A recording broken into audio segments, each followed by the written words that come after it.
May 28, 2003. The world watches an all-Italian Champions League final at Old Trafford, AC Milan versus Juventus.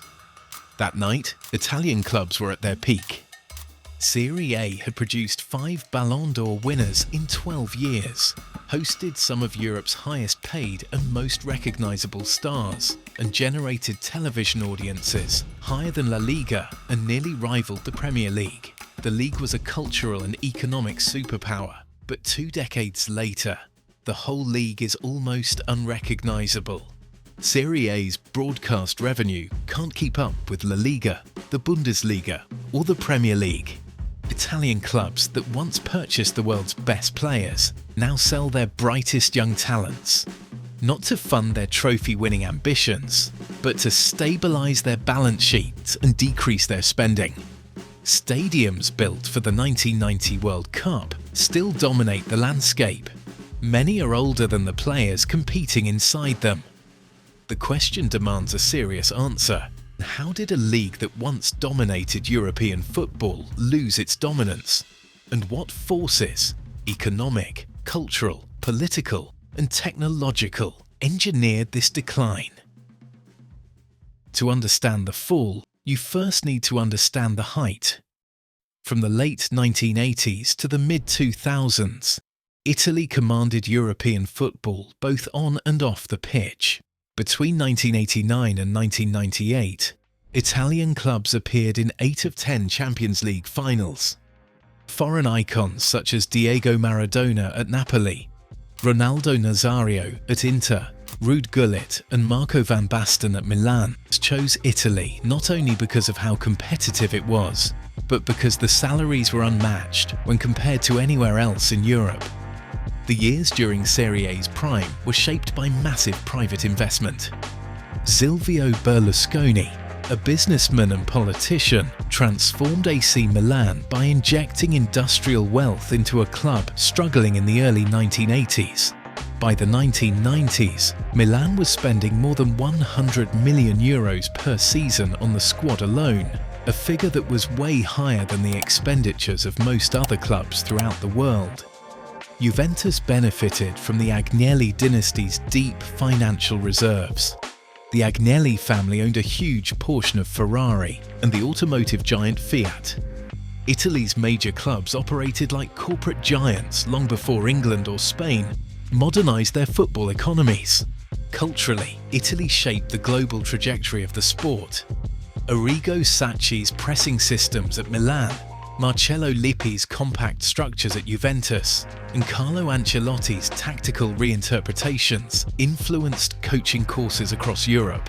And Serie A was the world's tactical laboratory, where new systems were tested and refined before being exported abroad. The league's television broadcast, produced with cinematic camera angles and dramatic commentary, was viewed as premium entertainment. Italy was the heart of football. Yet beneath this success, structural weaknesses were forming.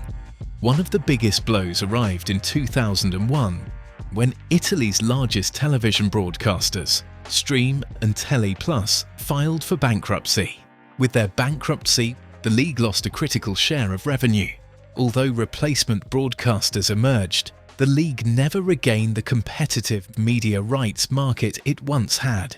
Meanwhile, the Premier League aggressively expanded its global footprint. By the early 2020s, the financial gap was unmistakable.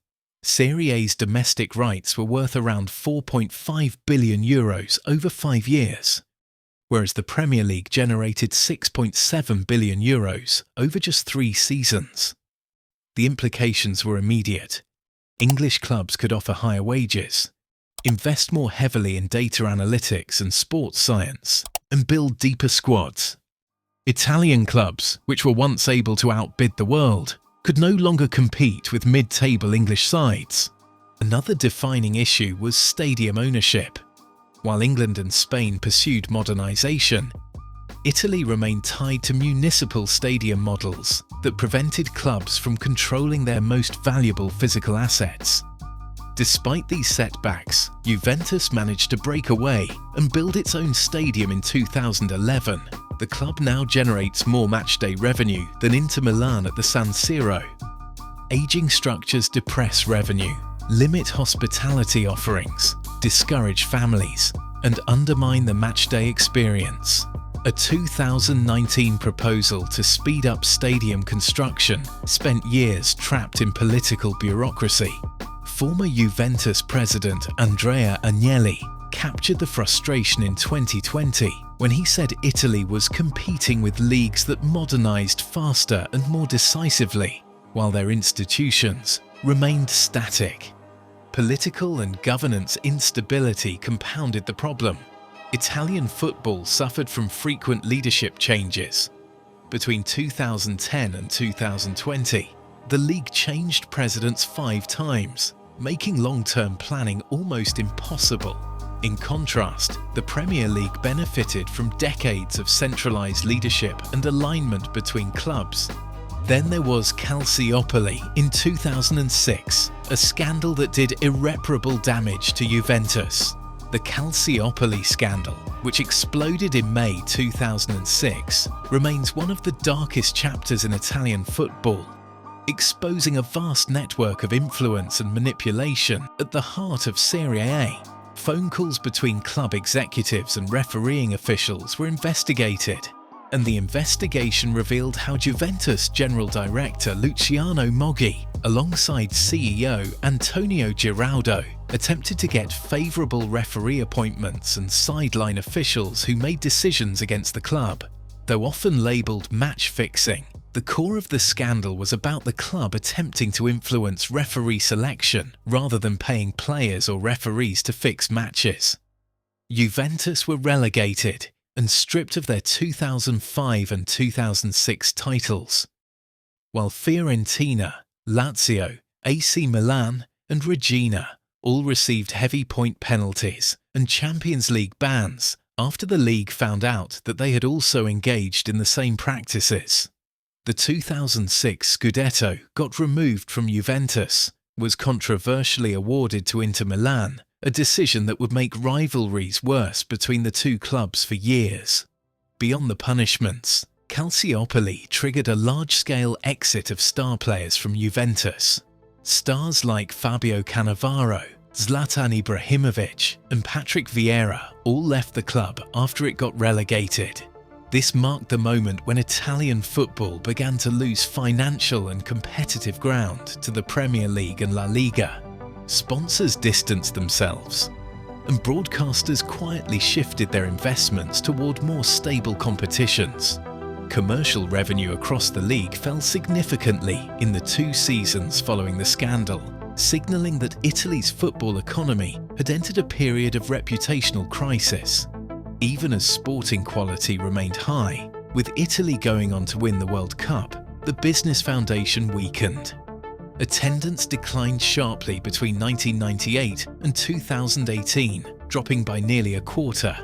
While Spanish and English stadiums were filled to capacity, many Italian stadiums became associated with outdated facilities, strict policing protocols, and ultra-dominated atmospheres that discouraged casual supporters. Italy, once the place where football's future was invented, became less central to global football identity. As the 2010s progressed, a pattern emerged. Italian clubs could still compete on the pitch, but struggled to build the financial ecosystems that modern football demands. Inter reached the Champions League final in 2023, and 2024, Roma and Fiorentina reached back-to-back European finals. Atalanta produced one of the most tactically vibrant runs in recent Champions League seasons. The football intellect remained strong, but the financial infrastructure that once supported Italian dominance had eroded too significantly to restore the era when Italy scared the entire continent.